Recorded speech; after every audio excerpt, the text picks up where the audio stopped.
السلام علیکم۔ آج کے اس خصوصی نشست میں خوش آمدید۔ اردو قواعد میں حروف اور رموز اوقاف کی باریکیوں پر عبور حاصل کرنا امتحانات میں کامیابی کے لیے انتہائی ضروری ہے۔ تو آئیے آج ان اہم اصولوں کو گہرائی سے سمجھتے ہیں تاکہ مکمل نمبر حاصل کیے جا سکیں۔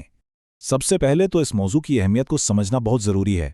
دیکھیے، امتحانی پرچے میں یہ حصہ کم از کم 3 سے 4 نمبروں پر مشتمل ہوتا ہے، اور یہ وہ نمبر ہیں جو اگر بنیادی تصورات واضح ہوں تو بڑی آسانی سے حاصل کیے جا سکتے ہیں۔ اچھا، تو آج ہم کن موضوعات پر بات کریں گے؟ سب سے پہلے ہم نون اور ہائی کی مختلف اقسام کو سمجھیں گے۔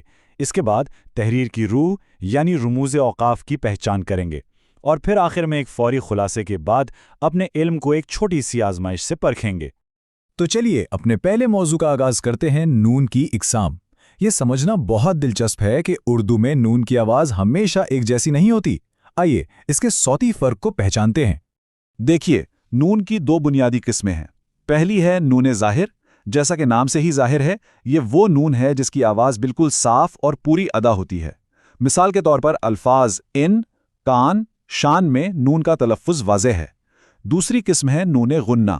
یہ وہ نون ہے جس کی آواز پوری طرح منہ سے نہیں بلکہ ناک کے نتنوں سے نکلتی ہے، ایک گنگناہٹ کی طرح، جیسے ماں، کہاں، چاند۔ ان الفاظ میں نون کی آواز دب جاتی ہے۔ بہت خوب، اب ہم اپنے دوسرے حصے کی جانب بڑھ رہے ہیں جو کہ ہائے یعنی ہے کے بارے میں ہے۔ اس کی 3 مختلف شکلیں اور آوازیں ہیں، اور اکثر طلباء یہیں پر الجھن کا شکار ہو جاتے ہیں۔ یہاں جو سب سے اہم فرق ہے وہ تلفظ کا ہے۔ ہے ملفوظی وہ ہے جس کا تلفظ واضح طور پر کیا جاتا ہے، جیسے گواہ، راہ، بادشاہ۔ ان میں ہے کی آواز صاف سنائی دے رہی ہے۔ اس کے برعکس ہے مختفی۔ مختفی کا مطلب ہے چھپی ہوئی۔ یہ لکھی تو جاتی ہے مگر اس کا اپنا کوئی تلفظ نہیں ہوتا۔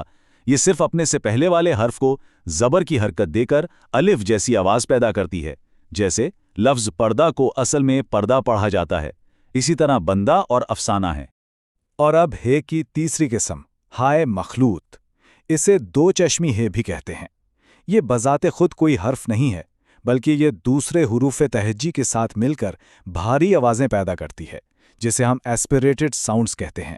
مثال کے طور پر بے کے ساتھ مل کر بھ، تے کے ساتھ تھ اور جیم کے ساتھ جھ بناتی ہے۔ یہ اردو زبان کی ایک خاصیت ہے۔ آئیے اب اسباق کے تیسرے اور شاید سب سے زیادہ نمبر دلوانے والے حصے کی طرف چلتے ہیں، رموز اوقاف یعنی پنکچویشن مارکس۔ ان کا درست استعمال کسی بھی تحریر میں وضاحت، روانی اور معنی پیدا کرنے کے لیے لازم الملزوم ہے۔ اس جدول پر ایک نظر ڈالتے ہیں۔ سب سے پہلے ہے سکتہ یعنی کوما۔ کوما یہ سب سے مختصر ٹھہراؤ کے لیے استعمال ہوتا ہے۔ پھر ہے وقفہ یعنی سیمی کولن، جو سکتہ سے تھوڑا زیادہ ٹھہراؤ دیتا ہے۔ رابطہ یعنی کولن کسی کی بات یا مثال بیان کرنے سے پہلے آتا ہے۔ ختمہ جملے کے مکمل ہونے کی علامت ہے۔ سوالیہ سوال پوچھنے پر لگایا جاتا ہے۔ فجائیہ کا نشان حیرت، خوشی، غم جیسے جذبات کے اظہار کے لیے ہے۔ واوین کسی کا قول جوں کا تو نقل کرنے کے لیے استعمال ہوتے ہیں۔ قوسین جملے میں کسی لفظ کی اضافی وضاحت کے لیے ہیں، اور خط جملہ معترضہ کے لیے استعمال ہوتا ہے، یعنی جملے کے بیچ میں کوئی اضافی بات کہنے کے لیے۔ اب ذرا سکتہ اور وقفہ کے درمیان اس باریک فرق پر خاص توجہ دیں۔ دونوں ہی ٹھہراؤ کی علامتیں ہیں، لیکن ان کے وقفے کا دورانیہ مختلف ہے۔ سکتہ کوما سب سے مختصر ممکنہ ٹھہراؤ ہے، جیسے سانس لینے کا ایک لمحہ، جبکہ وقفہ سیمی کولن کا ٹھہراؤ سکتہ سے زیادہ لیکن ختمہ سے کم ہوتا ہے۔ یہ 2 خود مختار مگر آپس میں جڑے ہوئے جملوں کو ملانے کے لیے استعمال ہوتا ہے۔ بہت اچھا، اب وقت ہے کہ جو کچھ ہم نے سیکھا ہے اسے ذہن نشین کرنے کے لیے ایک فوری خلاصہ کر لیں۔ یہ نکات امتحان سے پہلے دہرانے میں بہت مددگار ثابت ہوں گے۔ تو اہم نکات یہ ہیں، یاد رکھیے، اگر لفظ کے آخر میں نقطے والا نون ہے تو وہ نون ظاہر ہے۔ بغیر نقطے والا نون نون غنہ ہے۔